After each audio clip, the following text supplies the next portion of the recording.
Today on TimesCast, Defense Secretary Robert Gates presents the Pentagon's Don't Ask, Don't Tell report to a Senate panel. Hi, Mr. Secretary. Good to see you. How are you? FIFA announces Russia will host the 2018 Soccer World Cup. And Qatar will host in 2022. First, Mad Men. Things like coffee, after I've said no, you don't have to ask again. And now, The Walking Dead. AMC creates another hit to top the cable ratings. What'd I say?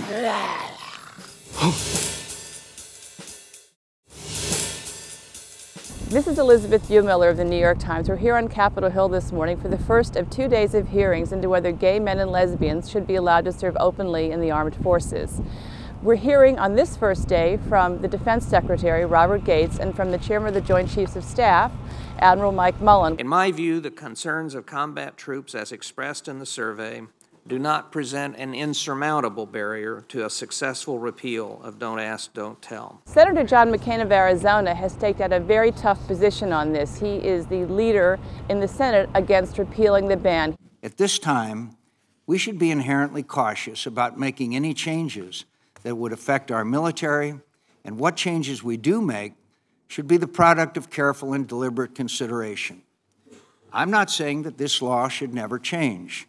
I am simply saying that it may be premature to make such a change at this time and in this manner without further consideration of this report and further study of the issue by Congress. Tomorrow is actually the more interesting day of the two hearings. Tomorrow we'll be hearing from the chiefs of the Army, Navy, and Air Force and the Commandant of the Marine Corps, all of whom have been reluctant publicly in the past to overturn the ban. Now, they were called in to see President Obama earlier this week. They talked about Don't Ask, Don't Tell.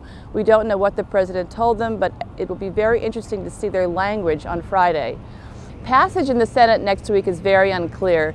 The repeal of Don't Ask, Don't Tell is part of a raft of legislation that Democrats and Republicans are fighting over right now. It's unclear if there are enough Republican votes. It's unclear also if there's enough time to pass it in the lame duck session. Proponents of repeal say that if it's not passed in the next couple of weeks, it'll be very difficult to pass it in the 2011 Congress. On Thursday, FIFA announced the Soccer World Cup host countries for 2018 and 2022.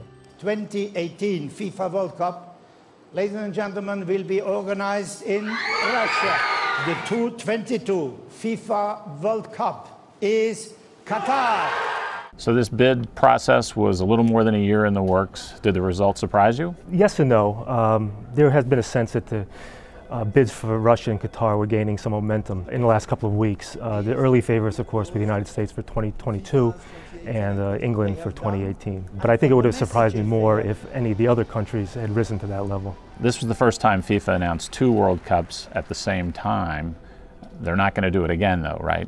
As I understand it, that there's been some remorse on the part of FIFA that it was a bad idea to announce the winners or to have the bidding process go on for 2 World Cups consecutively, because it was encouraging some horse trading among various countries. I will vote for you for this one, and you will vote for me for the other one. Qatar is a tiny country, relatively speaking, and with no real soccer infrastructure. What's that going to be like? I believe that Qatar will have to build 5 stadiums and to have 12 total.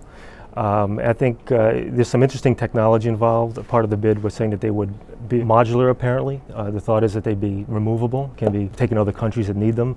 There's also going to be some very innovative air conditioning technology, climate control technology, with the temperatures reaching 120 degrees in the country. And with the cost of doing that, where do they, as a country, how do they justify that? Well, there's a lot of oil money there, so I don't think that's going to be a real problem for them. Sunday is the season finale of AMC's The Walking Dead. The recipe for its success: zombies, zombies, and more zombies. So, Brian, I heard they were making a show this season about flesh-eating zombies. And I've said, finally somebody's going to crack the cover off the television business. But no. No, it's about actual zombies. Talking about The Walking Dead, it's this the show on AMC. It came out of nowhere last month, and it became basically the hottest cable show of the fall. I think it's the highest ratings in AMC's history. You got to wonder in that pitch meeting where they go, hey, I got an idea. How about zombies? It's it's a huge risk. I mean, right now there's lots of vampire shows on TV, but there hasn't been an audience in the past for this horror genre when it comes to zombies. I suppose it's a short walk from drinking blood to eating flesh. It's still a pretty tough sell, right? Very tough sell, and I think what helped The Walking Dead, which is going to have its finale on Sunday, and it's been growing every single week, which is remarkable in TV land. What helped is that it was based on a comic book series. It had all these film producers and film people attached to it, making it feel more like a film than a TV show every week. And it also came on at Halloween when nothing else was really premiering. Here's the thing about the video-on-demand universe that we now live in. I didn't jump on the bus to start with, but the buzz started to build on Twitter, on Facebook, and I thought, you know what? Maybe I should be watching this show about zombies. Little girl. And I was able to pedal back through, and there it was. I open up my television, and episode after episode, I could catch right up with it. By the end, we're all watching at the same time, and the ratings end up stronger at the end of the season than they are in the beginning of the season. That's a dream for any network executive. America gathered around a television watching flesh-eating zombies.